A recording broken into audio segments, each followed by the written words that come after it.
Hello and welcome to Edukemy's YouTube channel and editorial discussion for 15th April 2022. My name is Harsh Singh and in this video we shall discuss an editorial from the Indian Express which is titled Widening Data Divide.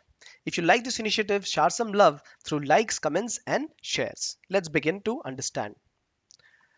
The editorial begins by saying that data is a very critical resource for everybody and similarly for the government as well. Government generates a huge amount of data through multiple ways, and the prime agenda, it says, is target the audience, that is the beneficiary, for effective service delivery.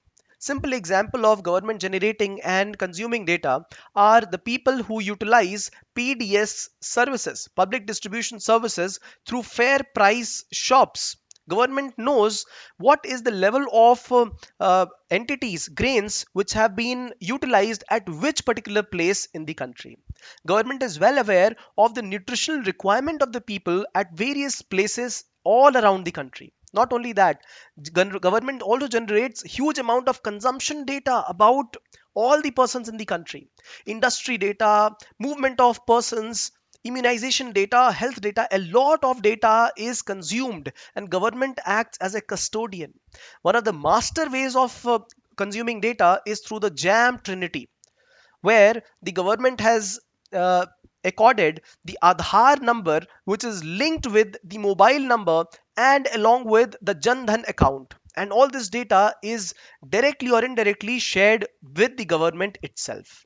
Now, during COVID times itself, a lot of data was generated. What is the health indicator of every individual in the country?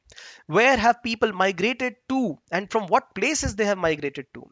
What has been the micro level issue in MSME sector, especially during COVID times? Very, very critical data on banking. And what has been the employment level in the country? All this data kept by the government for its utility for targeting beneficiaries. Accepted, all right. But the reality is that government does not share a lot of data with the people. Let me present some examples. The editorial itself mentions that COVID deaths, this data was completely mismanaged. The actual figures are far more suppressed, far more humongous than what have been shown. And many of us would agree with this. Lot of data, for example, annual survey of industries. This ASI survey is conducted at the annual level, and this data is not anymore taken. In fact, government's internal data has been taken for policy creation in industries. This is data created by autonomous organization. This is not the right move. Similarly, the Prime Minister had declared the country as open defecation free, which is not actually the case, and only sharing the data later on. So, is it not true that if data was shared with people earlier, there could have been better deliberations among civil society, better conversations, better discussions? Right? Similarly, a lot of employment data, consumption related information is not shared with the public.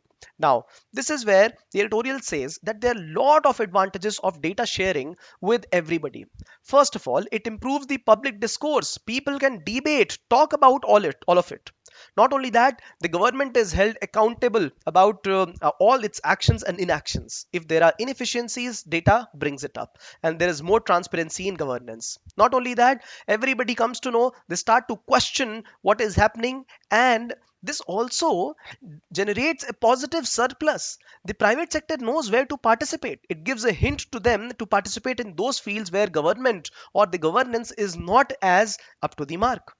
Everybody can map resources, its demand and consumption. This is a beautiful thing to reduce the data gap in the country. And the editorial says that the first level of data sharing should be on poverty and deprivation. If one does this, then we will have poverty and deprivation eliminated from the country sooner than later. Therefore, the data gap must be reduced. Now, one must pick up the positives of the sharing of data, and one must know what are the ill effects of not sharing data. In fact, European countries are very much pro towards sharing of data amongst all the stakeholders, especially all the data which is generated by private organizations and government, both of them. This is where I want to ask a question. Mention four issues around information generation from raw data. Please note down the question. Four issues around information generation from raw data. Please type that in the comment section and also write down 5 advantages of sharing genuine information. The answer is right in the our conversation, just that you need to exercise a little of your mind and then type it down in the comment section. If you have any questions, doubts, or you want to speak something about UPSC preparation, just type down in the comment section and we will get back to you. If you like this initiative, share some love through likes, shares, and subscribes. Thank you for watching.